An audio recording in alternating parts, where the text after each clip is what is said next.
Russia's really not part of the beast system, okay, but they're also Edomites, okay? It says here, and that's why the scripture says, if Satan's house be divided up against himself, how is he gonna stand?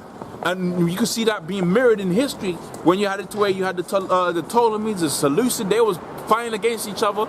Okay, so here it is, you had Alexander the Great, devour all these nations, beat them all into subjection. Now he's got this whole empire of ruling a whole bunch of people. And what happens? His generals come up, and each one is trying to be the Alexander 2.0. So you just have friction.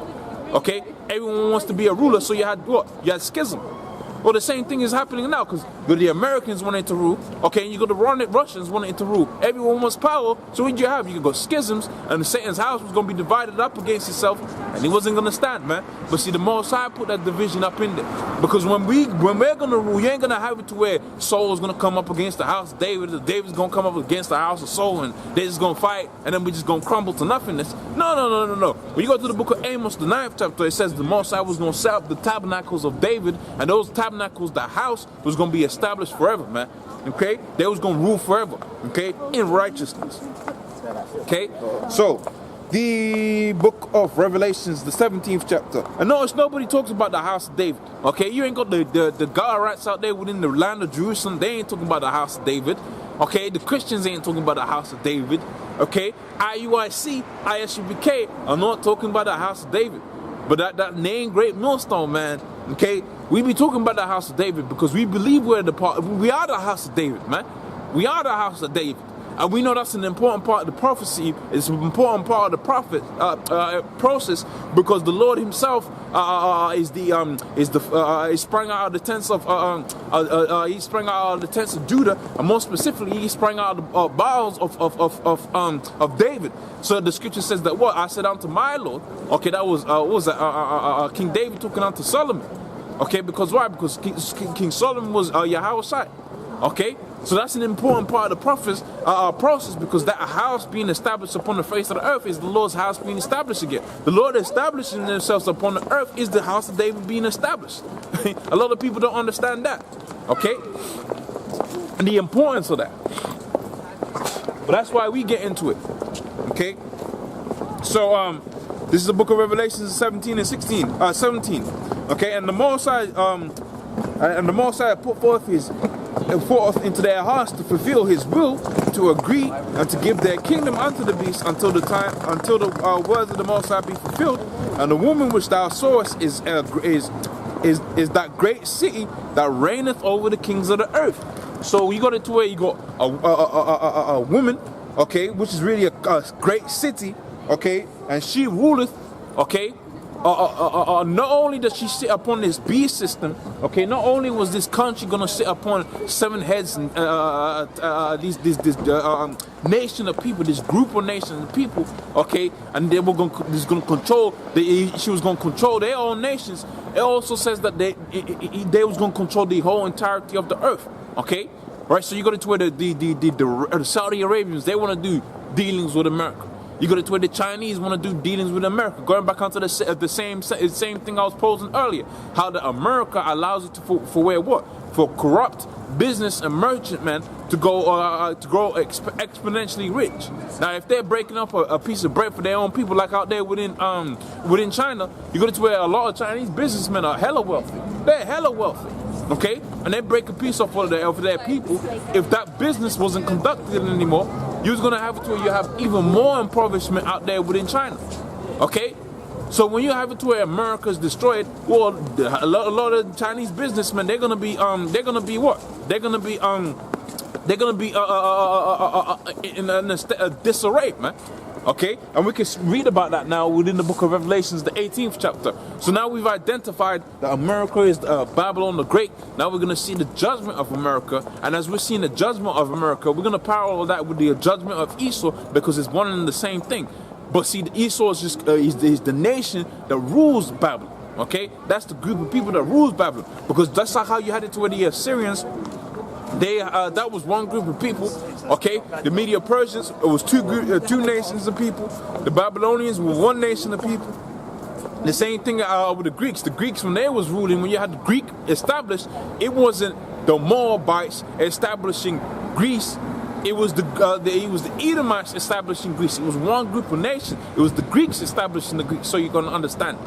Okay, so the same thing applies with Babylon. It was Edomites that established the dominant Babylon that you have now. Okay, this America that you have now, but America really before that was ruled by what? Ruled by God. Okay, and you go to where they got this Black Friday thing because it's supposed to be Thanksgiving and whatnot. Well, that whole thing about Thanksgiving comes off of what? That comes off of them killing the Native Americans so they could set up America, which is Babylon. All right, and that was to fulfill two things. To fulfill the prophecy of this great country, this great city being established, okay, and to fulfill the judgment that was going to befall the Native Americans because they had went up so far away from the Most High that the Most High nearly wiped them all off the face of the earth. But Scripture says within the book of Genesis, the 49th chapter, how that troop was going to take over God, but God was going to overcome at the last, man. Okay, and we're at the last now. Okay, and you're seeing these prophecies being come to pass. Okay, you're seeing the understanding of the Scriptures being told.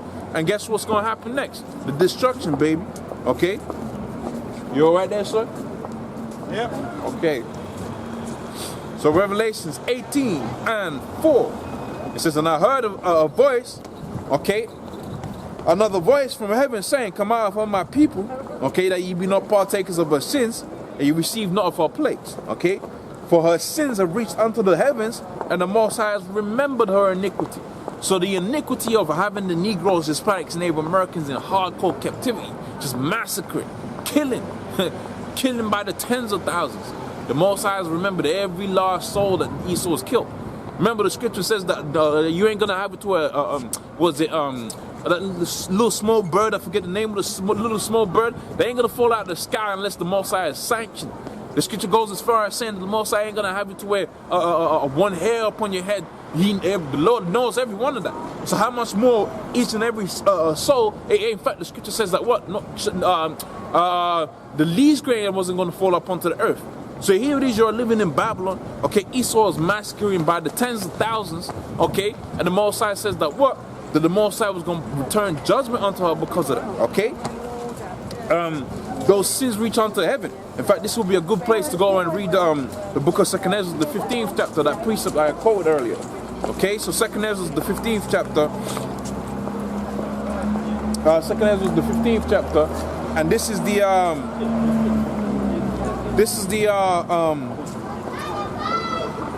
2nd Ezra 15:10. It says, behold, my people is led as a flock to the slaughter. No, this is 2nd Ezra 15:8. It says, I will hold my tongue no more as touching their wickedness, which they profanely commit. Neither will I suffer them in those things in which they wickedly exercise. Behold, the innocent and righteous blood crieth unto me, and the souls of the just complain continually. So the spirits of the men of the Lord, okay, that got killed by Esau, okay, whether it be by what? By police brutality, whether it be by what? Hardcore captivity, okay? Right? The Scripture says that what? Those souls complain unto Yahweh Hashem Yahushua continually, man. They're persistently speaking unto the Most High to destroy this place, okay? Because it's a wicked society. I can see you in the camera, bro. I know. Yeah, didn't it? Okay? So the Most High is going to where they complain continually, man. And all of that, there's going to be judgment that's going to be placed as a result of that. Okay? So let's go into, the camera's going to run out of time soon. But what time is it anyway? Sure, it's full charge. Hey, time flies when you're having fun. That's not right. That's not right.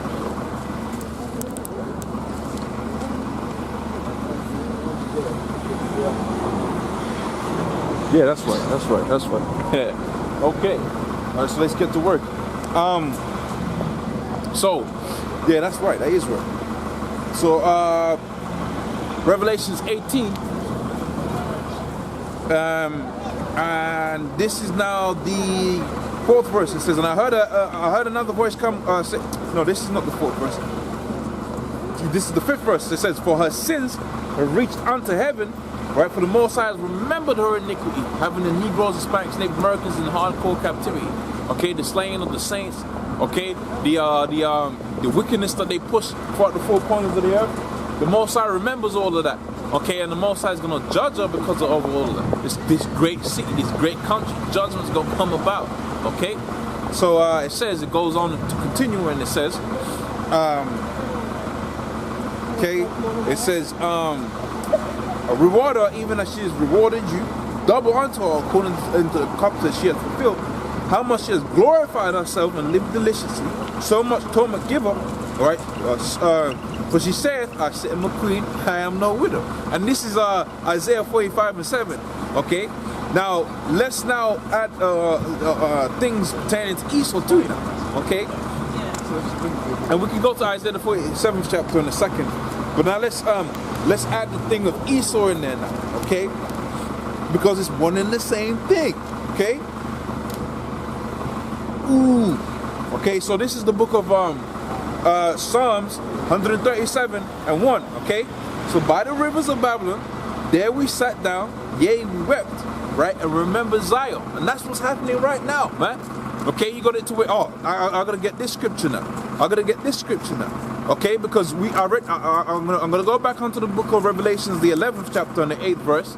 Okay, and then read Psalms 137 again, and then read Ezekiel the 36th or 37th chapter, because now we're remembering Zion, man. Revelations 11 and 8, it says, and their dead body shall lie down in the great sea. We read what that great city is. It's Babylon. Okay, but now what you're gonna see is that great city is what? As the book of Psalms the 37th chapter, Psalm 37th chapter and the 7th verse says, so it says, remember, O Lord, the children of Edom in the day of Jerusalem, who said, raise it to the foundations of the earth. O daughter of Babylon, happy is thou, happy, who art thou to be destroyed. So Babylon, okay, and Edom is synonymous. And we know that Edom is the one that ruled the earth right now. These are the Edomites ruling right now, right? Okay? It's the Edomites that are ruling right now, man. And this is the daughter of Babylon, okay? And you're going to see that within the book of Isaiah, the 47th chapter, when I get to it. Right? So let's just read this precept again within the book of Psalms, the 37th chapter, in the first verse. It says, by the rivers of Babylon, right there we sat, yea, we wept, and we remembered Zion. Okay? Revelations 11 and 8. It says, and their dead bodies shall lie down in the great sea, which is spiritually called Sodom and Egypt, where the Lord also was crucified. And they all kindreds and tongues shall see their dead bodies 3 days and a half, and shall not suffer them to be put into graves. Okay, this is the time prior to this truth being pushed forth out there in the 1970s. And they that dwell upon the earth shall rejoice and make merry, right? And so shall send what gifts to one another, because these two brothers tormented them. So after 3 days and a half, 300 years of hardcore captivity, right, the Spirit of the Lord entered into them, and they stood up on their feet, and great fear fell upon them who saw them. Okay, now this is the book of Ezekiel. I'll break it down as I go through Ezekiel. Okay, Ezekiel the 37th chapter. Okay, and the first verse. Okay, Ezekiel 37:1, it says, and the hand of the Lord was upon me, and carried me out in the spirit of the Lord, and set me in the midst of the valley of full bones. The same thing we're reading out there within that great city. So the great city, the valley, is the low land. Okay, if we know it's Babylon, or the land of low morale. Okay, low principles. Well, the same thing is merited. It's joined up. It's consistent. Okay. Second verse, it says, and he caused me to pass round about, and behold, they were very many open, and lo, they were very dry, dehydrated. Okay, so he says here, and he said unto me, son of man, can these bones live? And I said, Lord, thou knowest. So when it's talking about these dead bodies up within the book of Revelations, the 11th chapter and 8th verse, okay, it's the same thing he's saying about here within the book of Ezekiel, the 37th chapter, and he's saying, look, can these bones live? Okay, so he ain't talking about dead as in physically dead, he's talking about dead as in spiritually dead. And the same thing is merited within the book of Proverbs or Psalms, where the scripture says, the man that wandereth out of the way of understanding shall dwell in the congregation of the dead. Okay, so we wandered away from the way of understanding. We were stripped of our heritage, we were stripped off of our laws, customs, okay, and therefore we was in the congregation of the dead. Now you had it to where the spirit of the Lord was going to be pushed out there forth into the four corners of the earth. Okay, and that was going to quicken us as pursuant to the book of St. John 6:63, where it is said, okay, it is the spirit that quickeneth, the flesh profiteth nothing. The words that I speak unto you, therefore the words of these scriptures, they are spirit and they are life. Okay.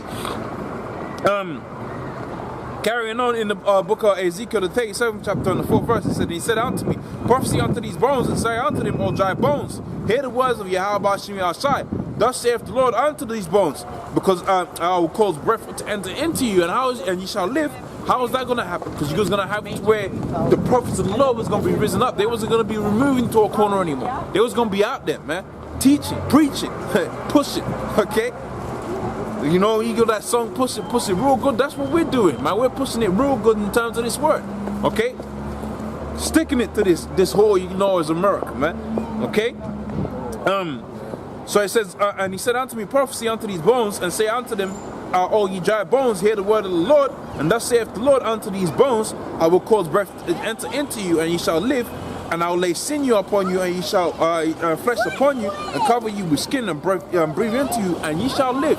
And that's the same process that was being spoken about, okay, here within the book of Psalms, the 137th chapter, on the 1st verse, how that you was dwelling in Babylon, by the river of Babylon, and you was going to remember who? You're going to remember your heritage. Okay, you was gonna remember you was an Israel. You gonna remember Zion. You say, look, hold on a minute. When we was up in our own land, we was doing good, man. Okay, the Lord clothed us, like it says. I forget what scripture is off the top of my head, but the scripture says that what the Most High decked us with all kind of fine gold, fine ornaments, and we went out there, we played the harlot. Now we're remembering Zion. We're like, God damn, this is a bad situation. So let's now, get back into that mindset. Okay, okay. It says, we hanged our harps upon the willows, right in the midst thereof, for they that carried us away captives required of us song, and they wasted us required of us mirth, saying, sing unto us one of the songs of Zion, because ultimately now you got parallels within history. Okay, things re-happening and happening again, or foreshadowing, whatever you want to call it. So when you had it to where you had the Babylonian captivity, well, the Babylonians carried away who? They carried away the Israelites into captivity, and they was required mirth for them.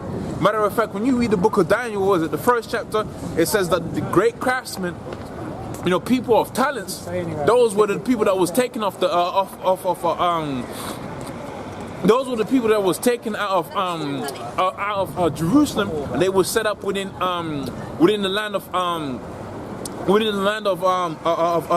Babylon. Okay, so they was taken up into Babylon. Okay, and the song was required of. Well, the same thing happened with the Israelites. Now they was carried away into the new Babylon that we have read within the scriptures. Okay, right, and that's why these scriptures they're jewel, man. So you're reading history, but you're reading prophecy at the same time. That's why it says, door of Babylon. But here we're reading something that happened not only in Babylon the Great, the Old, but also Babylon the Great, which is America. Okay, so it says, how shall we sing the Lord's song in a strange land? Okay, it says, if I forget thee, O Jerusalem, let my right hand forget her cunning. Okay, if I do not remember thee, let my tongue cleave unto my mouth, or to the roof of my mouth. If I prepare thee not, O Jerusalem, above my chief joy. Remember, O Lord, okay, the children of Edom, in the day of Jerusalem, who said, raise it, even to the foundations thereof. O daughter of Babylon, right, which is the house of Esau, the Edomites. Okay, now you're seeing that, okay, all right, so America is Babylon. Okay, we're seeing Babylon is America. Now we're seeing Babylon is this is the door of Babylon, and also too that it's the Edomites that rule Babylon. Okay, all succinctly, sequentially, chronologically, prophetically. Okay, all right, and Lord's will accurately. You're seeing all of these things. Let me reiterate. We saw who Babylon is in the scriptures, and we identified it as America. We're seeing that this is the door of Babylon, and we're seeing that Babylon, the door of Babylon, was ruled by Edomites. Okay, so now you know what Babylon is. Now you know who rules Babylon. Now we're going to see the judgment of Babylon. Okay, which, you know, beautifully enough, that's written within the 8th verse. Okay, it says, "O daughter of Babylon, who art thou to be destroyed? Happy shall he be that rewardeth thee." Of thee as thou hast served us. Okay, because why? Because the Most High allows for a retribution. The Lord likes retribution. In fact, matter of fact, the scripture says that what seeing is a righteous thing with the Most High to recompense them that trouble you. Okay, Happy shall he be that taketh and dasheth thy little ones against the stones. And oh man, that's going to be a happy day. Okay, so this is now the Ezekiel the 47th chapter, and then I go to Ezekiel the 13th chapter. Okay, so all of these things are being shown in a way that's hopefully easy to understand. Okay, so Revelations 47:1 now.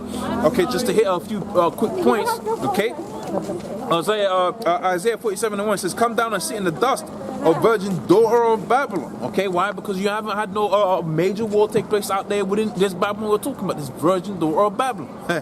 Okay, right? It says, "There is no throne, O daughter of the Chaldeans, for thou shalt no more be called tender and delicate. Take the millstone, grind, uncover the locks, make bare the legs, uncover the ties, and pass over the rivers." Meaning to say what? Because all of them secrets that it was that have gone pretty much that these Edomites have done.